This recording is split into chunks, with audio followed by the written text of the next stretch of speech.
Sebentar lagi pilkada, sebentar lagi pencoblosan. Masa kampanye sudah lewat, katanya ini minggu tenang.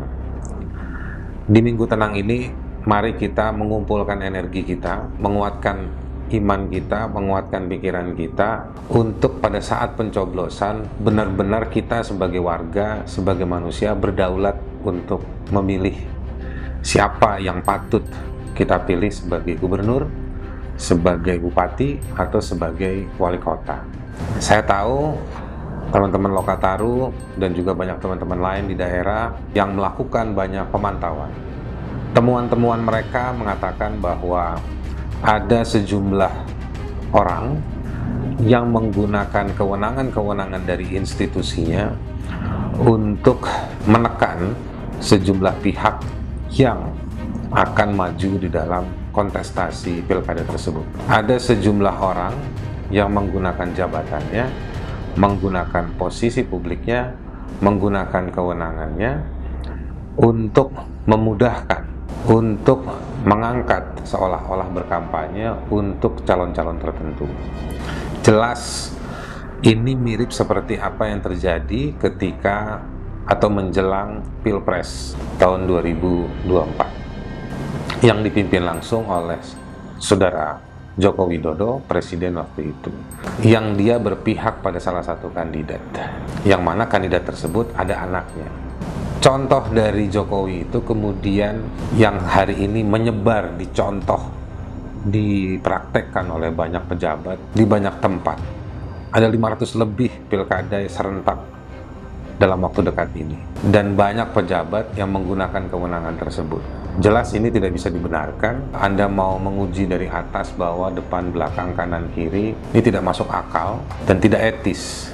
Kalau ada lembaga pengawas proses pilkada ini yang mengatakan tidak melanggar hukum, itu bukan berarti dia tidak mengganggu alam pikir kita. Regulasi-regulasi itu memang diciptakan oleh mereka yang berkuasa, dan mereka yang berkuasa ingin mempertahankan kekuasaannya. Otomatis ketidaketisan tersebut, penyalahgunaan kewenangan-kewenangan publik tersebut dianggap tidak melanggar hukum, dianggap tidak melanggar regulasi. Ada banyak temuan, tapi yang ingin saya sampaikan kepada Anda semua, marilah kita untuk berani. Kenapa kita harus berani? Karena pemilihan besok akan menentukan nasib daerah Anda untuk 5 tahun ke depan. Orang yang menyalahgunakan wewenangnya, dia hanya datang ketika hitungan hari menjelang pencoblosan. Orang yang menggunakan jabatannya untuk mendukung istrinya, mendukung temannya, mendukung kelompoknya, kakaknya, adiknya, mereka adalah orang-orang yang tidak hari demi hari dalam 5 tahun ke depan tinggal bersama Anda di wilayah Anda. Dan mereka datang karena mereka punya wewenang, punya jabatan. Kalau mereka sudah tidak menjabat, mereka tidak punya kewenangan, apakah mereka tetap akan datang bantuin Anda, ngurusin kampung Anda? Kan enggak. Jadi mereka hanya datang sekejap, menggunakan kegagahannya untuk memaksa Anda memilih calon yang dia dukung. Kalau nanti dia sudah tidak menjabat, dia belum tentu datang ke tempat Anda.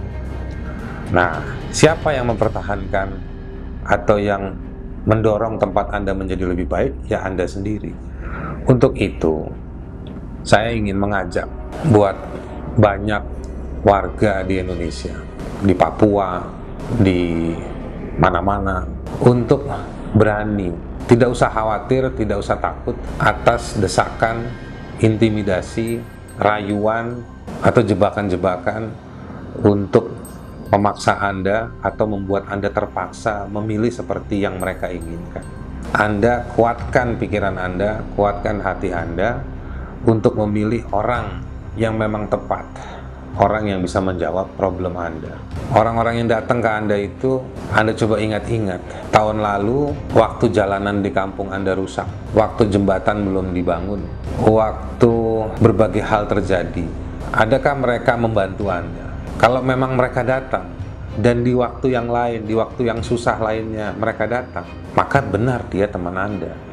Tapi kalau ketika dia datang hanya menjelang pilkada, dia bukan teman Anda.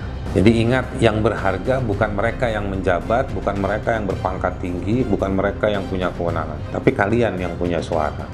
Jadi teman-teman warga, teman-teman penduduk, teman-teman masyarakat, saya ingin mengajak sekali lagi untuk mari kita berani, gak usah takut.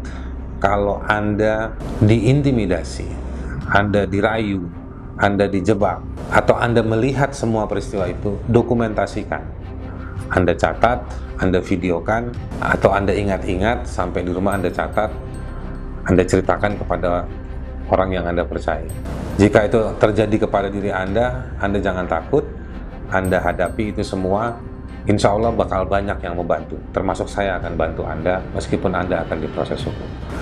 Semoga kita menang, bukan untuk memenangkan calon kita, tapi kita menang pada diri kita, karena kita berhasil memilih sesuai keinginan kita.